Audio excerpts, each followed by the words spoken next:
Fala pessoal do nono ano, voltamos aí com as nossas aulas no YouTube.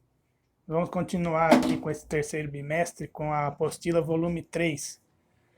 Aí você vai falar assim para mim: ah, nós não terminamos a do volume 2 ainda, faltam algumas coisas. Não tem problema, a gente termina depois.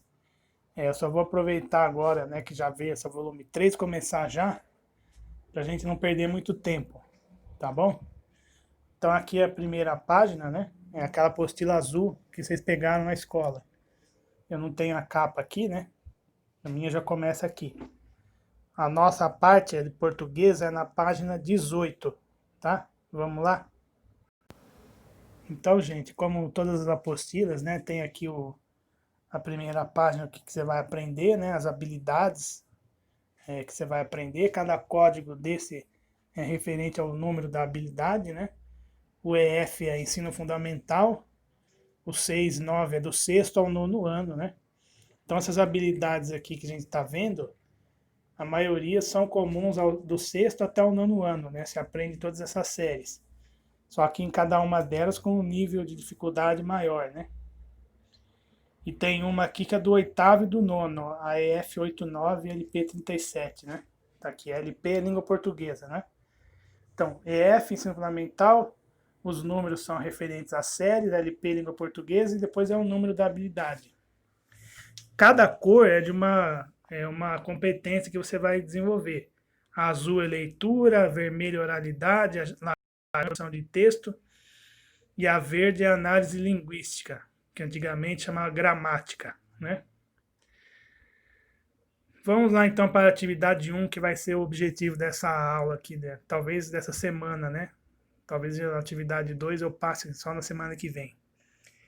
Considerações referentes ao texto literário. O que é um texto literário? Um texto literário é um texto que normalmente pode ser um romance, um conto, né? Uma crônica, um poema. É um texto que procura transmitir ao leitor algumas emoções, alguns sentimentos, né? Não é um texto, por exemplo, prático como um manual de instruções, uma bula de remédio, um aviso, que tem uma função mais prática, né? Um texto literário mexe com a emoção, né? Com a sensibilidade de quem está lendo. Então ele vai pedir para você ler o texto chamado Um Apólogo, né? Que é do Machado de Assis. O Machado de Assis foi um grande escritor brasileiro do século XIX, né?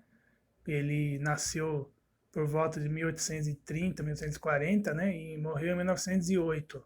Então ele viveu aí na segunda metade do século XIX, comecinho do século XX, né? E foi um autor muito importante da nossa literatura, com várias obras conhecidas, famosas, que vocês vão conhecer no decorrer da sua vida escolar. E ele escreveu também muitos contos, né? Ele era um excelente contista. E esse conto Um Apólogo é um dos mais famosos dele. Aí ele vai pedir para você preencher esse quadro aqui, procurando no dicionário, né? O significado dessas expressões. Eu sei que você vai procurar aí, mas eu já vou dar uma dica aqui, né? A palavra apólogo quer dizer é um texto, né? Que tem por personagens objetos, né? Lembra da fábula? A fábula era um texto que tem personagens animais, né? Animais que falam e agem como humanos. Isso é uma fábula. Um apólogo, ele é um texto também com personagens não humanos, mas com objetos, né? Então esse apólogo dele que ele escreveu aí, os personagens vão ser uma agulha e uma linha, né? E uma linha de costura. Foco narrativo, ou seja, está sendo narrado em primeira ou em terceira pessoa. O que é o foco narrativo, né? Procura lá. Personificação, quer dizer essa palavra? Quando uma coisa, um animal, assume características e atitudes humanas, né? Quer dizer essa palavra, essa é a mais fácil de todas, né? 2. Durante a leitura, você deverá sublinhar os trechos que marcam a voz do narrador, ou seja, o narrador falando. Indicar A para agulha, L para a linha, AL para alfinete, antes dos travessões, para determinar as vozes do personagem. Então é um diálogo, né? Entre esses três elementos aí. Eu falei agulha e linha, mas tem um alfinete também, né? Que eu havia esquecido. Observar o tempo verbal utilizado pelos personagens, se é passado, presente, o futuro, imperativo, o modo imperativo, se é modo indicativo, subjuntivo, né? Na verdade, vamos nos concentrar só no tempo verbal, né? Passado, presente e futuro, tá? Por enquanto. Aí ele tem aqui esse site, né? Que é o machadodeassis.mec.gov. Lá você vai saber várias coisas a respeito desse autor, né? E, continuo dizendo, é muito importante que vocês conheçam, né? Então aqui ele dá aqui o texto, né? A leitura para você ler. E não esqueça de colocar aí o que ele pediu, né? Antes de cada travessão, quem está falando, né? A para agulha, L para a linha e a L para alfinete. Você também pode ler esse texto através desse QR Code aí que está aí na página 22. Questão 4. Retome as anotações que você fez no texto, um apólogo. Observe a quantidade de personagens do ponto de vista do narrador. Agora reveja as definições registradas no quadro 1. Como você registrou aqui, né? Ó, aqui em cima. Você já tinha registrado aqui. Então agora reveja essas definições e com fundamentação no texto explique o que cada definição tem a ver com a história. Por que o texto foi intitulado Um Apólogo? Foco narrativo. Qual é o ponto de vista do narrador?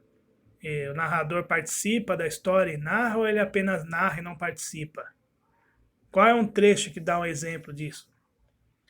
Personificação. Coloca aí algum texto, algum trecho desse texto que indique, né, que exemplifique o que é uma personificação, ou seja, um objeto tendo atitudes humanas. Retire do texto alguns exemplos de ironia, tá? Então, gente, a nossa primeira atividade do bimestre é essa, tá? Talvez na sexta-feira ou na outra semana, se não der tempo, a gente passa para a atividade 2. E assim nós vamos caminhando aí com essa apostila volume 3. Certo?